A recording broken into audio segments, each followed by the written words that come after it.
বহুতে বাস্তুশাস্ত্ৰক অন্ধবিশ্বাস বুলি ভাবে, কিছুমানে বিজ্ঞান বুলি ভাবে, কিছুমানে কিবা যাদু টনা বুলি ভাবে। মানে নানা মুনিৰ নানা মন্তব্য। আপুনি কি ভাবে?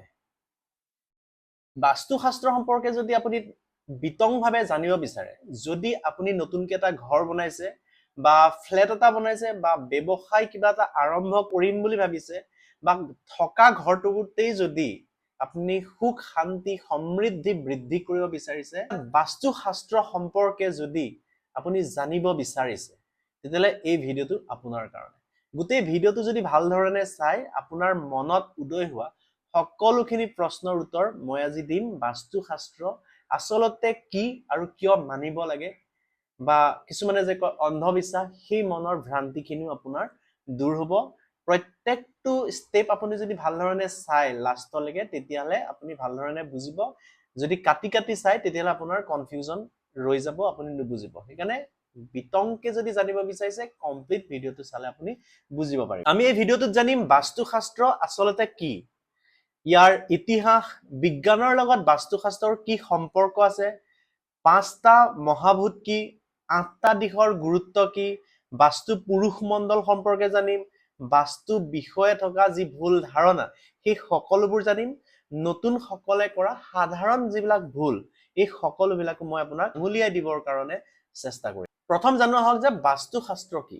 বাস্তু শব্দটো সংস্কৃতৰ বস শব্দটোৰ পৰা আহিছে, আৰু ইয়াৰ অৰ্থ হৈছে, বস শব্দটোৰ অৰ্থ হৈছে বাস কৰা বা বসবাস কৰা। বাস্তুশাস্ত্ৰ হৈছে ভাৰতৰ প্ৰাচীন স্থাপত্য বিজ্ঞান, য'ত ঘৰ, মন্দিৰ, দোকান, কাৰ্যালয়, বিদ্যালয়, কাৰখানা আদি কেনেকৈ প্ৰকৃতিৰ নিয়ম অনুসৰি নিৰ্মাণ কৰিব লাগে সেই বিষয়ে আলোচনা কৰা হয়। বাস্তুশাস্ত্ৰৰ মূল উদ্দেশ্য হৈছে মানুহ, প্ৰকৃতি আৰু মহাবিশ্ব, এই তিনিওটাৰ মাজত সমতা সৃষ্টি কৰাটো হৈছে বাস্তুৰ মেইন উদ্দেশ্য। বাস্তুৰ মতে প্ৰতিটো স্থানত এটা শক্তি থাকে, এটা এনাৰ্জি থাকে।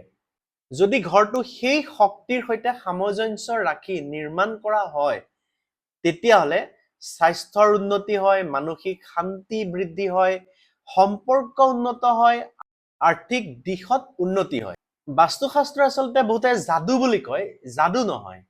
ই কোনো টুনা কিবা যাদু, অন্ধবিশ্বাস এইবিলাক নহয়। ই এটা পৰিকল্পিত স্থাপত্য এটা পদ্ধতি, মানে এটা ঘৰ বনোৱাৰ এটা জাষ্ট পদ্ধতি, যি স্থাপত্য বিদ্যাৰ লগত জড়িত অতীতৰ পৰা, প্ৰাচীন যুগৰ পৰা ই চলি আহিছে। আমাৰ যিবিলাক মঠ মন্দিৰ, বহুত ডাঙৰ ডাঙৰ প্ৰাসাদ আপুনি যদি দেখে, এই বাস্তুশাস্ত্ৰ অনুসৰি নিৰ্মাণ কৰা আছে। দ্বিতীয়তে জানো হওক বাস্তুশাস্ত্ৰৰ ইতিহাস কি। বাস্তুশাস্ত্ৰৰ ইতিহাস 5000 বছৰৰ অধিক পুৰণি হয়। ইয়াৰ উল্লেখ পোৱা যায় ঋগবেদত, পোৱা যায় অথৰ্ব বেদতো, পোৱা যায় মৈমতমতো, পোৱা যায় মানসাৰ বুলি তাতো পোৱা যায়, সমৰাংগ সূত্ৰধাৰ বুলি আছে তাতো পোৱা যায়, বৃহৎ সংহিতা বহুত আছে, সেই সকলোবোৰতে পোৱা যায়। প্ৰাচীন ভাৰতৰ বহুত বিখ্যাত মন্দিৰ, মই আগতেই কৈছো, ৰাজপ্ৰাসাদ, নগৰ বাস্তুশাস্ত্ৰ অনুসৰি নিৰ্মাণ কৰা হৈছিল। আজি আধুনিক স্থাপত্য যিবিলাক আৰ্কিটেক্ট ইঞ্জিনিয়াৰ আছে, বহু ক্ষেত্ৰত বাস্তুৰ যিবিলাক নিয়ম আছে সেই নিয়ম অনুসৰি কিন্তু তেওঁলোকৰ ডিজাইনসমূহ প্ৰস্তুত কৰি উলিয়ায়। 3 নম্বৰতে জানো হওক যে বিজ্ঞানৰ দৃষ্টিভংগী বাস্তুশাস্ত্ৰ কি। বাস্তুশাস্ত্ৰ বিজ্ঞান নে বহুতে সোধে, উত্তৰটো অলপ একচুৱেলি জটিল। বিজ্ঞান বুলি ক'বলৈ অলপ জটিল।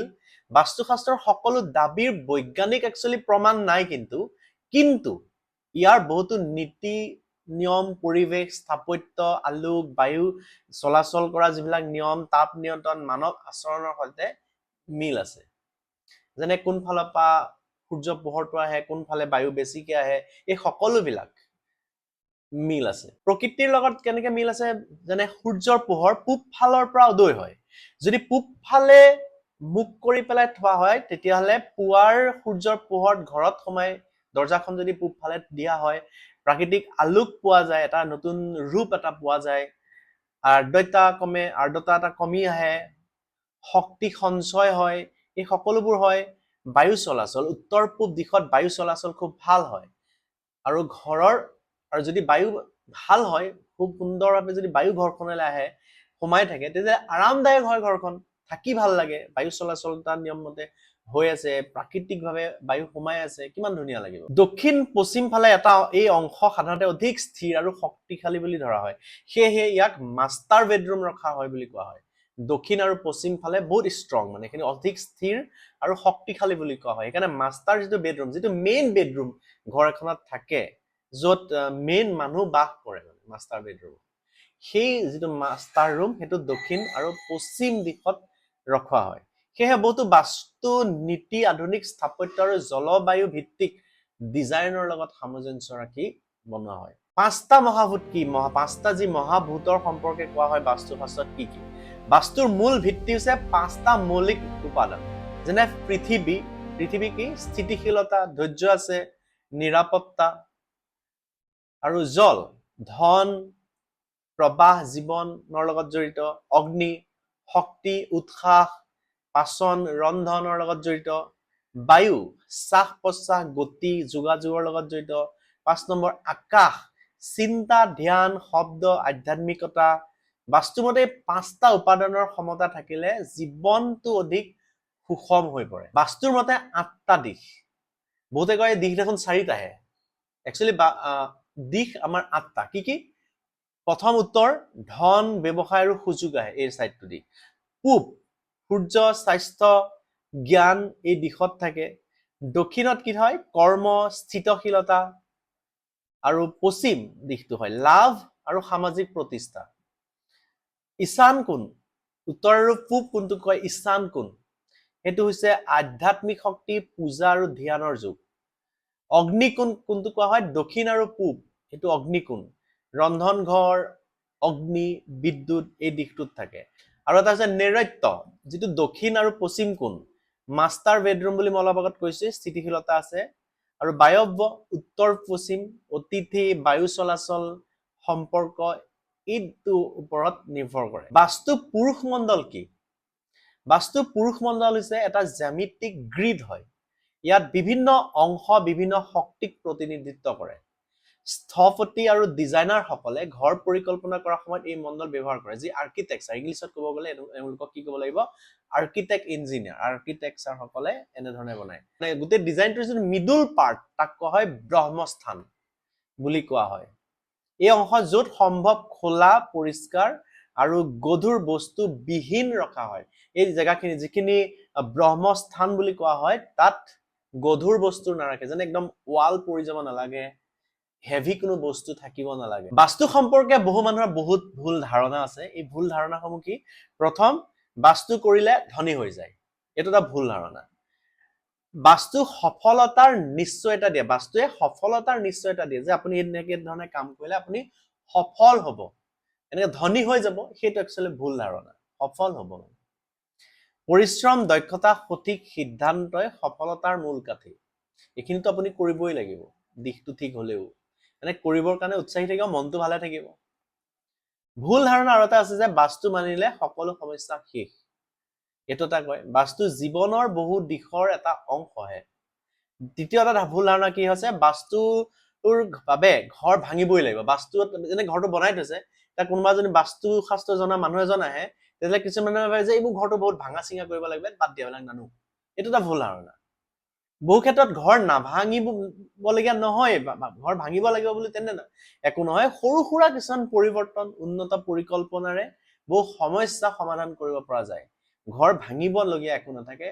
এডভাইচ তেওঁলোকৰ জৰিয়তে যদি লৈ লয়, তেতিয়াহ'লে আপোনাৰ সমস্যাখিনি সৰু সৰু সমস্যাৰে মানে সমাধানেৰে তেওঁলোকে আপোনাৰ সমস্যা, ডাঙৰ সমস্যাখিনিক সমাধান কৰি দিব পাৰে। আৰু এটা ধাৰণা আছে কি? বাস্তু কেৱল হিন্দুসকলৰ বাবে, এইটো এটা ভুল ধাৰণা। বাস্তু মূলতঃ স্থাপত্য আৰু পৰিৱেশ ভিত্তিক নীতি। যিকোনো ধৰ্ম বা সংস্কৃতিৰ মানুহে ইয়াক ব্যৱহাৰ কৰিব পাৰে। তেনেকুৱা ধৰ্মৰ লগত বান্ধ খাবলগীয়া বাস্তু কোনো তেনেকুৱা ধৰণৰ ভুল ধাৰণা, এইটো এটা ভুল ধাৰণা মানুহৰ আছে। যিবিলাকে নতুনকে বাস্তুশাস্ত্ৰ সম্পৰ্কে শুনিছে, তেওঁলোকে কেইটামান ভুল মানে কৰে। যিকেইটা ভুল কৰে মানে বাস্তু এক্সপাৰ্টৰ জৰিয়তে নহয়, যাৰে তাৰে পৰা শিকি লয় আৰু শুনি লয়, তেওঁলোকে কয় আৰু সেইটোকে পালন কৰি দিয়ে। কিছুমান আছে যেনে ইউটিউবৰ পৰা চাই চাই কিছুমান সিদ্ধান্ত লৈ লয়, সেইটো এটা ভুল। দ্বিতীয়তে অন্ধবিশ্বাস বিশ্বাস কৰে। তৃতীয়তে প্ৰতিটো সমস্যাৰ কাৰণ বাস্তু বুলি ধৰে। চতুৰ্থতে ঘৰ ভাঙিবলৈ ততাতৈয়াকৈ মানে প্ৰস্তুত হৈ যায়, ঘৰ ভাঙিব লাগিব আৰু অযোগ্য ব্যক্তিৰ দ্বাৰা পৰামৰ্শ লোৱা, এইটো এটা ভুল। প্লট নাচাই ঘৰ ডিজাইন কৰা, ঘৰটো ডিজাইন কৰিয়ে দিলে, প্লটটো কেনেকে আছিল সেইটো নাচাই আৰু ঘৰটো বনাই দিয়া আৰম্ভ কৰি দিলে আৰু। সূৰ্যৰ পোহৰ বায়ু চলাচলৰ উপেক্ষা কৰে, যে সূৰ্যটো পোহৰ এফালে আহিছে, বায়ু চলাচল এফালৰ পৰা হৈছে, এই সকলোবিলাক উপেক্ষা কৰি ঘৰটো বনাই দিয়ে, মানে সেইটো এটা ভুল কৰে। বাস্তুৰ নামত কিছুমান ভয় সৃষ্টি আছে কিছুমান মানুহৰ মনত, বাস্তু মানে কিছুমান ভয় বুলি ভাবে, এইটো নতুন সকলে এটা ভুল কৰে। আৰু কিছুমানে কি কৰে, লগৰ যদি বন্ধু এটাই কিবা এটা নিয়ম পালন কৰিছে বাস্তুৰ, তেওঁ সেইটোকে পালন কৰে। মানে বেলেগৰ একচুৱেলি বেলেগ হ'ব পাৰে, আপোনাৰ বেলেগ হ'ব পাৰে, সমস্যা বেলেগ, ঘৰৰ ডিজাইন বেলেগ হ'ব পাৰে, আপোনাৰ প্লটৰ ষ্ট্ৰাকচাৰ বেলেগ হ'ব পাৰে, দিশ বেলেগ হ'ব পাৰে, সেইকাৰণে বেলেগক শুনি বেলেগে কৰা প্ৰতিকাৰ আপুনি নকৰাই ভাল। সকলোৰে বাবে মানে সেম নিয়ম কেতিয়াও নহয়। বৈজ্ঞানিক আৰু বাস্তৱিক যিবিলাক দিশ সেইবিলাককো কিছুমানে উপেক্ষা কৰে, এইখিনি নকৰিব। বাস্তুশাস্ত্ৰ হৈছে ভাৰতৰ এক প্ৰাচীন স্থাপত্য জ্ঞান, যাৰ উদ্দেশ্য হৈছে মানুহ, প্ৰকৃতি আৰু বাসস্থানৰ মাজত এটা সমতা সৃষ্টি কৰা। ইয়াৰ বহু নীতি আজিও ব্যৱহাৰিক স্থাপত্য আৰু পৰিৱেশ সচেতন ডিজাইনাৰৰ সৈতে মিল খায়। যদিও সকলো দাবীৰ বৈজ্ঞানিক প্ৰমাণ একে মাত্ৰাৰ নহয়, সেয়েহে বাস্তুক সহায়ক পৰিকল্পনা হিচাপে লওক, কিন্তু জীৱনৰ প্ৰতিটো সফলতা বা বিফলতাৰ একমাত্ৰ কাৰণ হিচাপে ইয়াক নাভাবিব। যদি আপোনাৰ ভাল লাগিছে ভিডিঅ'টো, যদি আপোনাৰ সকলোখিনি কনসেপ্ট ক্লিয়াৰ হৈছে বিষয়টোৰ ওপৰত, বাস্তুশাস্ত্ৰৰ ওপৰত, তেতিয়াহ'লে ভিডিঅ'টো শ্বেয়াৰ কৰিবলৈ পাহৰি নাযাব, যাতে আপোনাৰ লগতে আপোনাৰ লগৰ দুজনো উপকৃত হয়। প্ৰত্যেকে যদি দুজনকেও আপোনালোকে শ্বেয়াৰ কৰে, নিশ্চয় দুজন মানুহৰ সমস্যা সমাধান হ'ব বুলি মই ভাবো। শ্বেয়াৰ কৰিব, লাইক কৰিব, কমেন্ট কৰিব, যদি কিবা ভুল কৈছো তাকো শুধৰাই দিবৰ কাৰণে চেষ্টা কৰিব, যাতে নেক্সট মোৰ ভিডিঅ'খিনি আৰু আপডেট হৈ পেলাই আপোনালোকৰ ওচৰলৈ আগবঢ়াই দিব পাৰো। ধন্যবাদ।